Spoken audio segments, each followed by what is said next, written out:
हाँ तो बच्चों, रेडी होना आज फिर से क्वेश्चन करने के लिए। चलो स्टार्ट करते हैं। पहला क्वेश्चन आपके सामने है। शरीर में प्रोटीन का कार्य किस तरह से समझा जा सकता है, बताइए। शरीर में प्रोटीन का कार्य किस तरीके से समझा जा सकता है। तो देखो, जहाँ प्रोटीन का नाम आए ना, वहां आप वृद्धि और विकास को ध्यान में रखा करो, ठीक है। जहाँ प्रोटीन आएगी वहाँ शरीर की वृद्धि, शरीर का विकास, टूट फूट, मरम्मत, ये चीजें जरूर आएंगी। आप इस कीवर्ड को दिमाग में बैठा लो कि जहाँ प्रोटीन होगा वहाँ शरीर की वृद्धि और विकास जरूर होगा, ठीक है। तो शरीर में प्रोटीन के कार्य किस तरीके से समझे जा सकते हैं। शरीर की वृद्धि और विकास के लिए जरूरी होता है। नेक्स्ट क्वेश्चन, प्रोटीन का मुख्य कार्य क्या है, तो बताओ। प्रोटीन ऊर्जा देने का कार्य करता है, प्रोटीन रक्त में थक्का जमाने का काम करता है, दूध निर्माण में मदद करता है, विटामिनों का निर्माण करता है। तो देखो, प्रोटीन के मैंने बहुत सारे क्वेश्चन करा दिए। तो अब आप एनिमुलेट करना सीखो। रक्त में थक्का जमाने का काम कौन करता है, विटामिन इसमें के करता है, ठीक है। विटामिनों से विटामिन का निर्माण अलग ही फैक्टर हो गया, ठीक है, उसमें फाइबर आ जाएगा। दूध का निर्माण कौन करता है, तो दूध के निर्माण में कैल्शियम आ जाएगा। तो प्रोटीन बचा, प्रोटीन क्या कार्य करेगा, प्रोटीन ऊर्जा देने का कार्य करेगा, ठीक है। वैसे मेन ऊर्जा देने का कार्य कौन करता है, कार्बोहाइड्रेट करता है, ठीक है। लेकिन जब कार्बोहाइड्रेट नहीं हो और प्रोटीन लिखा हो तो प्रोटीन भी ऊर्जा देने का कार्य करता है, ठीक है। प्रोटीन का मेन कार्य क्या है, वृद्धि और विकास करना, और दूसरा काम क्या है, ऊर्जा प्रदान करना। तो इसमें कहीं वृद्धि और विकास तो लिखा नहीं है। वृद्धि और विकास होता तो हम उस पर क्लिक करते, लेकिन वृद्धि और विकास नहीं दिया हो तो प्रोटीन ऊर्जा का कार्य भी करता है, एनर्जी का काम भी करता है। देखो, प्रोटीन से क्वेश्चन आने डेफिनेटली है। प्रोटीन से क्वेश्चन को कोई नहीं रोक सकता, इसलिए प्रोटीन के मैंने बहुत सारे क्वेश्चन करा दिए आपको। इस चीज को आप समझ जाओ कि प्रोटीन से क्वेश्चन आना निश्चित है। प्रोटीन की कमी से शरीर में क्या होता है, बताओ। सूजन आ जाती है, बीमारी या संक्रमण बढ़ जाता है, रक्त का थक्का नहीं जमता, या रेटिनोल। देखो, रेटिनोल है ना, ये आंख की बीमारी है और इसमें विटामिन ए कार्य करता है, ठीक है। रेटिनोल है, रतौंधी है, कंजक्टिवा जीरोसिस है, यानी कि आंख से रिलेटेड जो भी कोई समस्या होगी उसमें विटामिन ए काम करेगा, ठीक है। संक्रमण से विटामिन सी, विटामिन सी है वो हमें संक्रमण से बचाने का कार्य करता है। रक्त का थक्का जमाने में विटामिन के कार्य करता है, ठीक है। मैंने सारे ऑप्शंस आपको बता दिए हैं। अब बच गया सूजन, एक ही चीज बच गई। देखो, ये विटामिन सी का काम है, ये विटामिन ए का काम है, ये विटामिन के का काम है, तो प्रोटीन का काम क्या बच गया, सूजन, ठीक है। इस तरीके से क्वेश्चन के आंसर ढूंढने की कोशिश करो, एलिमिनेट करो, जो बचे वो उसका आंसर निकल जाएगा। तो प्रोटीन की कमी से शरीर में क्या हो सकता है, शरीर में सूजन भी आ सकती है। नेक्स्ट क्वेश्चन, निम्नलिखित में से कौन सा विटामिन प्रोटीन के निर्माण में पूर्ववर्ती अमीनो अम्ल के रूप में काम करता है। तो देखो, जो विटामिन बी है ना, ये कार्य करता है, ठीक है। विटामिन डी क्या कार्य करता है, विटामिन डी कैल्शियम की पाचन, कैल्शियम की संश्लेषण में काम करता है। विटामिन ए आंख के लिए, विटामिन सी हमारी एंटीबॉडी के लिए, संक्रमण से बचाने के लिए, घाव भरने के लिए इनमें काम आता है। तो बच गया विटामिन बी। विटामिन बी क्या कार्य करता है, विटामिन प्रोटीन के निर्माण में पूर्ववर्ती अमीनो अम्ल के रूप में कार्य करता है। प्रोटीन का कार्य क्या होता है, जब वसा और कार्बोहाइड्रेट की अनुपस्थिति होती है, बताओ। इतनी देर से प्रोटीन समझा रही हूँ। जब वसा और कार्बोहाइड्रेट अनुपस्थित हो, यानी कि उपस्थित नहीं हो, तो प्रोटीन क्या करेगा, प्रोटीन ऊर्जा देने का काम करेगा।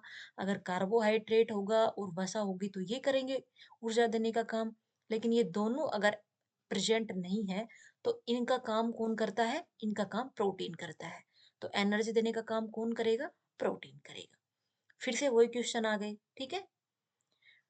और अब नेक्स्ट चलते हैं। प्रकृति में विद्यमान शर्करा की मात्रा कहाँ पर अधिक होती है, तो बताओ।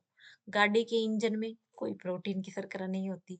जल में, जल हमें इस तरह की कोई भी न्यूट्रिशन वैल्यू नहीं देता। सूर्य की किरण हमें विटामिन डी देने का काम करती है, उसमें कोई शर्करा नहीं होती। तो अब एक ऑप्शन बच गया फल और सब्जी। फल और सब्जी प्रकृति से मिलते हैं, प्राकृतिक फाइबर है और इनमें प्राकृतिक शर्करा अधिक मात्रा में पाई जाती है। ठीक है। मोनोसैक्राइड का क्या अर्थ होता है बताओ। मोनोसैक्राइड का अर्थ होता है एक अणु वाली शर्करा। ठीक है, मोनो का मतलब होता है छोटा, मोनो का मतलब होता है एक, तो मोनोसैक्राइड एक अणु वाली शर्करा। ठीक है। ग्लूकोज में किसे अंगूर शर्करा कहा जाता है बताओ। ग्लूकोज जो होता है, जो ग्लूकोज हमारी बॉडी में ग्लाइकोजन के रूप में यकृत में संग्रहित होता है, मैंने पहले समझाया था आपको, ये इसको हम अंगूर की शर्करा के नाम से भी जाना जाता है। ठीक है। तो ग्लूकोज में किसे अंगूर शर्करा कहा जाता है। तो ये जो ब्लड शुगर है ना, ब्लड शुगर, इसमें ब्लड के शुगर में जो ग्लूकोज होती है ना, वो अंगूर शर्करा वाली शुगर होती है। ठीक है। आगे चलो। ग्लूकोज का मुख्य उपयोग क्या होता है। तो देखो, जो ग्लूकोज है ना, वो ग्लाइकोजन में बदलती है, फिर ग्लाइकोजन अपने छोटे अणु वापस ग्लूकोज में टूट के और हमें एनर्जी देने का काम करता है। ठीक है। तो एनर्जी यानी कि ऊर्जा देने का काम करता है। ठीक है। ग्लूकोज कहाँ से मिलती है। ग्लूकोज हमें कार्बोहाइड्रेट के ही रूप में मिलती है, वो हमारे बॉडी में ग्लाइकोजन के रूप में स्टोर हो जाती है।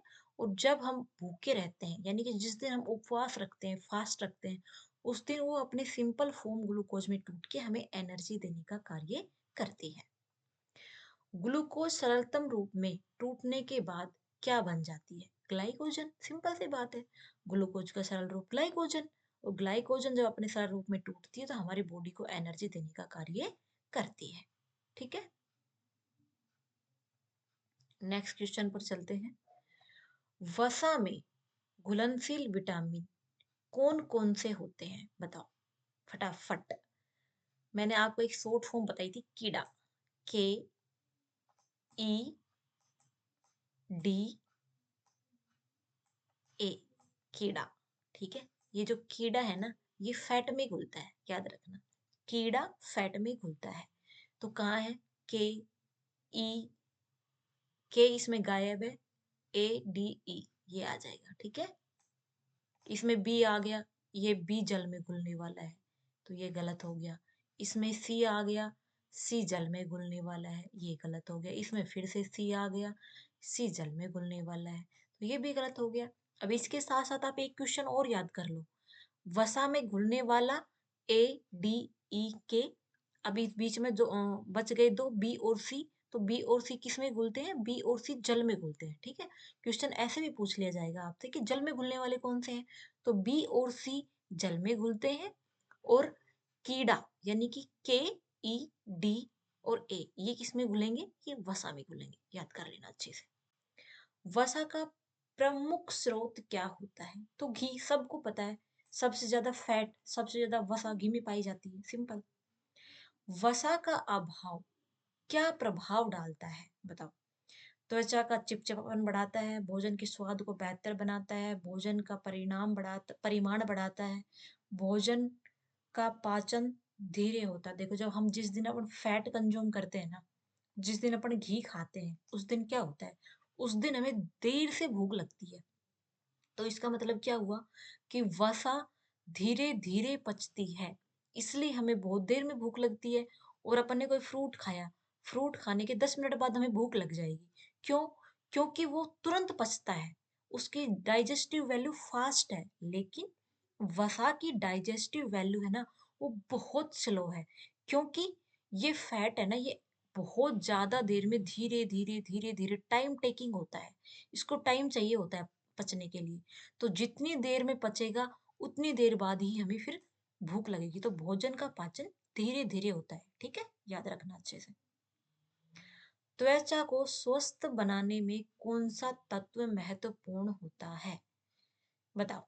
विटामिन ई मैंने आपको बताया था, लिनोलिक अम्ल। ठीक है, वो हमारी त्वचा, हमारे बालों को स्वस्थ रखने में बहुत महत्वपूर्ण भूमिका निभाता है। कैल्शियम की कमी से कौन सी समस्या हो सकती है, बताओ। देखो कैल्शियम का मतलब क्या है? कैल्शियम से हमारी हड्डी है, हमारे दांत हैं, ये मजबूत होते हैं। तो जो हमारी हड्डी और दांत मजबूत होते हैं तो अस्थि अस्थि का काम करेगा, अस्थि मजबूत करने का काम करेगा। टिटेनी रोग होते हैं, ये भी कैल्शियम की वजह से होते हैं। ठीक है। रक्त का थक्का जमाने में जितना विटामिन के फैक्टर जितना काम आता है ना, उतना ही कैल्शियम भी काम आता है, क्योंकि ये दोनों एक दूसरे की सब्स्टिट्यूट है। ठीक है। तो जहाँ कैल्शियम होगा वहाँ विटामिन के तो जरूर होगा। तो ये तीनों ही काम करता है, तो इसका आंसर आ जाएगा उपरोक्त सभी। बहुत इंपॉर्टेंट क्वेश्चन, अच्छे से याद रखना। कैल्शियम की कमी से कौन कौन से रोग हो सकते हैं, देखो। अस्थि आ गया, दांत मैंने अभी समझाया था आ गया, और हृदय संबंधी रोग, यानी कि जो कैल्शियम है ना, वो हमें हार्ट डिजीज से भी बचाने का कार्य करता है।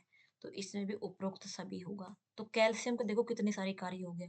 अस्थि रोग, टिटेनी, रक्त का थक्का जमाना, दांतों को स्वस्थ रखना, हृदय को स्वस्थ रखना, ये सारे काम कैल्शियम के होते हैं। सारे क्वेश्चन एक के बाद एक करा रही हूँ ताकि तुम्हें अच्छे से क्लियर हो जाए। सारे पहले मैंने सारे प्रोटीन के करा दिए, अब सारे कैल्शियम के आ गए। कैल्शियम की कमी से रक्त संबंधी क्या प्रभाव हो सकते हैं? तो अभी अभी मैंने बताया था ना कि ब्लड का थक्का जमाने के काम आता है। देखो ब्लड में थक्का न होना गलत बात है ना, तो एलिमिनेट हो गया। रक्तचाप में वृद्धि नहीं करता, रक्तचाप को सामान्य बनाता है। तो इसका आंसर आ जाएगा थक्का बनाना। कैल्शियम की कमी से कौन कौन से रोग हो सकते हैं, बताओ। टिटेनी हो सकता है, ओस्टियोपोरोसिस हड्डी से संबंधित है हो सकता है, और रखमुनिया यानी कि जो नाखून होते हैं ना हमारे, वो नाखून जो टूट जाते हैं, छोटे छोटे छोटे छोटे और आगे से भंगुर टाइप हो जाते हैं, वो भी कैल्शियम की कमी की वजह से ही होते हैं। ठीक है। तो उपरोक्त सभी। कैल्शियम का टॉपिक धीरे धीरे क्लियर हो जाएगा आपका, सारे इतने सारे क्वेश्चन आ गए। कैल्शियम की कमी के कारण क्या हो सकता है, बताओ। अस्थि रोग, पढ़ रहे हो। शरीर में वृद्धि में बाधा आ जाएगी, और मांसपेशियों में जो संकुचन है, यानी कि हमारी जो मांसपेशियां ये धीरे धीरे धीरे सिकुड़ जाएंगी, जकड़ जाएंगी। ठीक है। उपरोक्त सभी, इसका आंसर उपरोक्त सभी आएगा। किस लक्षण से पता चलता है कि शिशु में कैल्शियम की कमी है, बताओ। देखो बालों को झड़ना, ये कैल्शियम से रिलेटेड नहीं है। आंखों का लाल होना, ये कैल्शियम से रिलेटेड नहीं है, कट गया ना अपने आप। त्वचा में सूजन नहीं आती कैल्शियम की वजह से। तो एक ही ऑप्शन बच गया हमारे पास। हाथ पैरों की अस्थियों में दुर्बलता, अस्थि का बार बार ऑप्शन आ रहा है, इसको याद कर लो अच्छी तरीके से। ठीक है। कौन सा रोग कैल्शियम की कमी से उत्पन्न नहीं होता? ये नहीं वर्ड है ना, इसको ध्यान से देख लेना। ये एग्जाम में सबसे ज्यादा कंफ्यूज करता है आप लोगों को। ये नहीं नहीं दिखेगा और आपको कैल्शियम, ये देखोगे और फटाफट रिकेट्स, हाँ हाँ ठीक है, पता नहीं आप कहाँ कहाँ क्लिक करके आओगे। तो देखो रिकेट्स है ना, ये कैल्शियम की कमी से होता है। ओस्टोपोरोसिस कैल्शियम की कमी से होता है। ओस्टोमलेशिया भी होता है। लेकिन एनीमिया है ना, ये नहीं होता। एनीमिया आयरन की कमी से होता है। जहां आयरन की कमी होती है वहां एनीमिया देखने को मिलेगा आपको। ठीक है। एनीमिया का कैल्शियम से कोई लेना देना नहीं है। ठीक है। जो रिकेट्स है वो छोटे बच्चों में होता है। जो ओस्टियोपोरोसिस है वो बूढ़े लोगों में होता है, और जो ओस्टोमलेशिया है वो वयस्क लोगों में होता है। ठीक है। याद रखना, ये भी पूछा जा सकता है कि कैल्शियम की कमी से बच्चों में कौन सा रोग होता है, रिकेट्स होता है। कैल्शियम की कमी से बूढ़ों में कौन से, वृद्ध लोगों में कौन सा रोग होता है, ओस्टियोपोरोसिस होता है। और ओस्टोमलेशिया कैल्शियम की कमी से जो अडल्ट लोग होते हैं 20 से 40 की एज वाले, उसमें होता है। तो एक क्वेश्चन से आपके सीधे 5 क्वेश्चन बन गए हैं, अच्छे से दिमाग में बैठा लेना। किसी वयस्क अवस्था में ओस्टियोपोरोसिस रोग हो सकता है, देखो ओस्टो अभी आ गया ना, जस्ट यही है ओस्टियोपोरोसिस। तो ओस्टियोपोरोसिस वृद्धावस्था में होता है, अभी समझाया था, और इतनी देर में क्वेश्चन भी आ गया। ओस्टियोपोरोसिस वृद्धावस्था में होता है। ओस्टोमलेशिया युवा अवस्था में होता है, और रिकेट्स बच्चों में होता है। किस अवस्था में महिलाओं को कैल्शियम की अधिक मात्रा की जरूरत होती है। तो देखो, चाहे कैल्शियम हो, आयरन हो, फोलिक एसिड हो, सबकी जरूरत गर्भावस्था में अधिक होती है, याद रखना। आयोडीन की कमी से निम्नलिखित में से किस रोग का खतरा बढ़ जाता है? ये क्वेश्चन मैंने आपको टेस्ट में भी दिया था, जो तुम्हारे मिड टर्म एग्जाम हुए थे ना, तब भी मैंने दिया था। देखो, घेंगा रोग होता है, ठीक है, गलगंड भी बोलते हैं इसको। आयोडीन की कमी से किस रोग में बच्चों की शारीरिक और मानसिक वृद्धि में बाधा आ जाती है? ठीक है, बताओ। जब आयोडीन की कमी होती है ना, तो बच्चों की मानसिक वृद्धि रुक जाती है, ठीक है, मानसिक वृद्धि रुक जाती है। इसको अपन कहते हैं क्रेटिनिज्म, क्रेटिनिज्म, ठीक है। क्रेटिनिज्म की बीमारी बच्चों में देखने को मिलती है, और ये एक मानसिक बीमारी होती है, और ये आयोडीन की कमी से होती है। जब माता गर्भवती होती है और वो पर्याप्त रूप से आयोडीन का सेवन नहीं करती, तो जो माता से पैदा हुआ बच्चा है उसमें क्रेटिनिज्म नामक बीमारी देखने की हो जाती है। आयोडीन की कमी से किस लक्षण का सामान्यतः अनुभव होता है? देखो, जिसमें आयोडीन की कमी होती है ना, वो बहुत थका थका, बहुत मायूस मायूस महसूस करता है। तो आयोडीन की कमी से सामान्यतः थकान का अनुभव होता है, ठीक है। किस रोग में गर्भवती स्त्रियों के लिए ज्यादा खतरा होता है जो आयोडीन की कमी से होता है? तो देखो, घेंगा, ठीक है, घेंगा रोग। आयोडीन की कमी से किस रोग में शीघ्र थकान, शरीर में सूजन हो जाती है? तो ये मिक्सिडीमा नामक रोग है ना, इसको मिर्गी भी बोलते हैं, गांव की भाषा में दौरे पड़ना, मिर्गी आना, ये आयोडीन की कमी से होता है। याद रखना, आयोडीन की कमी से अगर शीघ्र थकान हो जाती है, शरीर में स्वेलिंग आ जाती है, वो मिक्सिडीमा में होता है। विटामिन ए का प्रमुख कार्य क्या होता है? मैंने बहुत पहले ही आपको ये चीजें बता दी थी, सेकंड या थर्ड क्वेश्चन में, कि विटामिन ए जो है ना, वो आंखों से रिलेटेड है। तो जहां भी आपको आंख दिखे ना और विटामिन ए दिखे, उसको तुरंत आंसर कर दो आप। विटामिन ए की कमी से किस रोग की संभावना बढ़ जाती है? इसका भाई डी आंसर, अच्छा नीचे है डी आंसर। तो देखो, विटामिन ए की कमी से ल्यूकोपेनिया नहीं, ये नहीं होता। पुरुष एवं स्त्री के प्रजननों का विकार नहीं, ये विटामिन ई की वजह से होता है। दांतों से संबंधित कैल्शियम है, ठीक है, विटामिन डी है इससे रिलेटेड। तो अब एक ही ऑप्शन बच गया हमारे पास, शरीर की कोशिकाओं के विभाजन की क्रिया में कमी हो जाती है, ठीक है। तो आंख आपने याद कर ली, विटामिन ए की कमी से आंखों की सामान्य दृष्टि प्रदान करता है। विटामिन ए की कमी से शरीर की कोशिकाओं का विभाजन क्रिया में कमी हो जाती है। अब इसमें आपको कहीं आंख नहीं दिख रहा ना, तो दिमाग लगा लेना कि आंख नहीं है, तो फिर कुछ और भी ऑप्शन हो सकते हैं, ठीक है। विटामिन ए की अधिकता किसे प्रभावित कर सकती है? तो देखो, विटामिन बी समूह, विटामिन ए से कोई लेना देना नहीं है। प्रोटीन अलग ही है। श्वेत रक्त कणिकाओं को स्वस्थ रखना, ये विटामिन ए का कार्य नहीं है। अब एक ही कार्य बचा हुआ है, जो आंतरिक अंग है ना, उनको आच्छादन यानी कि जो हमारे जैसे लंग्स हैं, जो भी हमारे आंतरिक ऑर्गन्स है ना, उनके ऊपर एक पतली सी लेयर होती है, ठीक है। वो जो पतली लेयर होती है ना, उसको बनाने में विटामिन ए का रोल होता है, ध्यान रखना। इसको म्यूकस मेम्ब्रेन के नाम से भी जाना जाता है, ठीक है। विटामिन ए की कमी से क्या हो सकता है? तो देखो, घेंगा अभी आप पढ़ के आए हो, आयोडीन की कमी से होता है। मिक्सिडिमा आयोडीन की कमी से होता है। थायराइड आयोडीन की कमी से होता है। तो प्रोटीन की सामान्य क्रियाशीलता को प्रभावित जो होती है, वो विटामिन ए की कमी से होती है। विटामिन ए की कमी से निम्नलिखित में से किसमें दिक्कत हो सकती है? तो ये तो बिल्कुल इजी था, आपको आंख दिखी और विटामिन ए दिखा, कोरिलेट हो गया। विटामिन ए की कमी से कौन कौन से रोग हो सकते हैं? देखो, रतौंधी, बिल्कुल रतौंधी आंख से ही है। जीरोपैथोलेमिया, ये भी आंख की बीमारी है। फाइनोडर्मा, फाइनोडर्मा हमारी स्किन से रिलेटेड होता है। हमारी जो स्किन होती है, उस पे छोटे छोटे छोटे छोटे छोटे फुंसी फुंसियां सी निकल जाती है, ये या तो अपने कोहनी वाले हिस्से पे निकलेगी या हमारे थाई वाले हिप्स वाले पार्ट पे निकलेगी।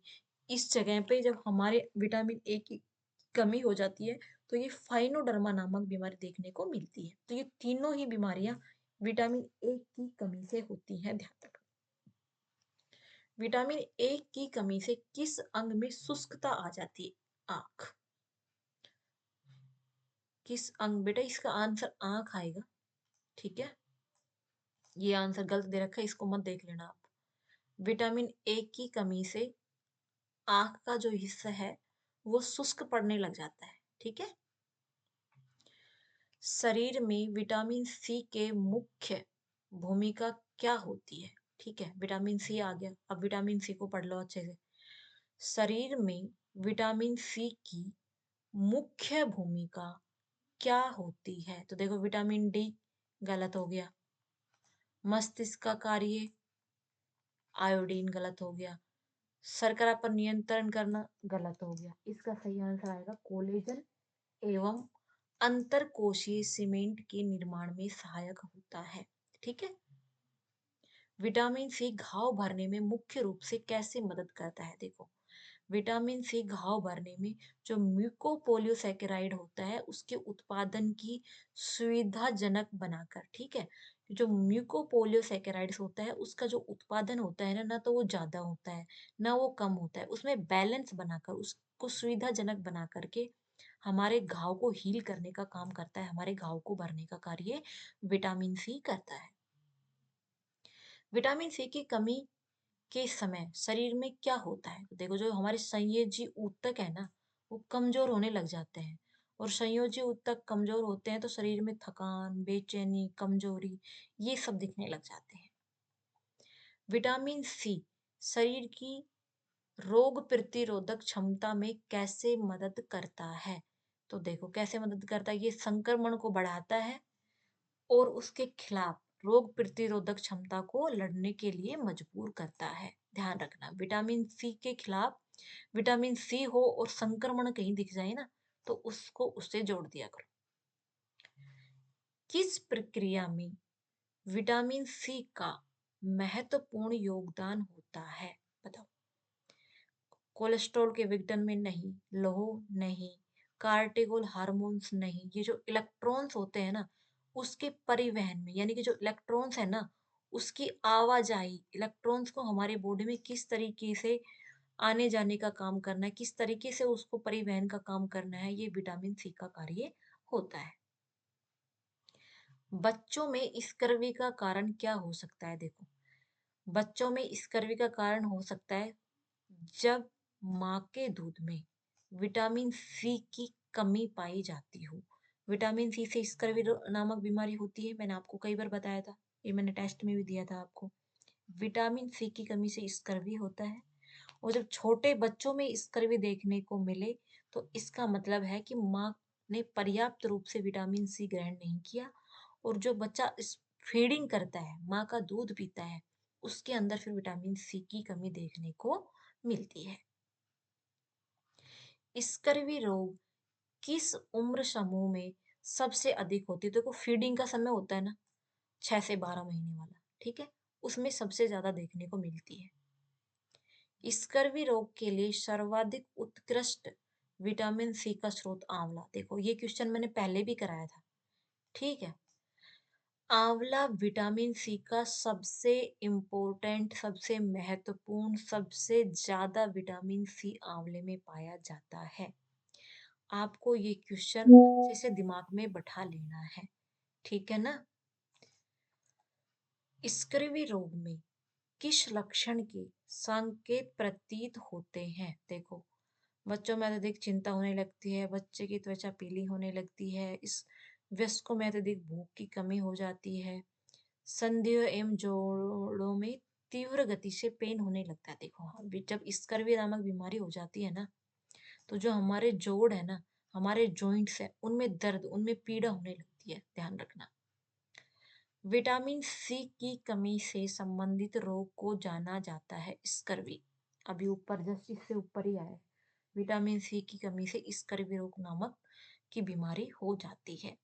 देखो, ये क्वेश्चन थे फूड एंड न्यूट्रिशन के, और जिस बच्चे के पास होम साइंस है उसके लिए भी इक्वली इम्पोर्टेंट है, और फूड एंड न्यूट्रिशन के लिए भी इक्वली इम्पोर्टेंट है। तो दोनों ही बच्चे इस क्लास को देखें। फिर एक बार लास्ट में बोल रही हूँ, इसी तरह की क्लास मैं रोज लेके आऊंगी, लेकिन प्लीज मुझे आपकी सपोर्ट की जरूरत है। चैनल को लाइक करो, सब्सक्राइब करो और अपने दोस्तों के साथ शेयर करो। आज के लिए धन्यवाद।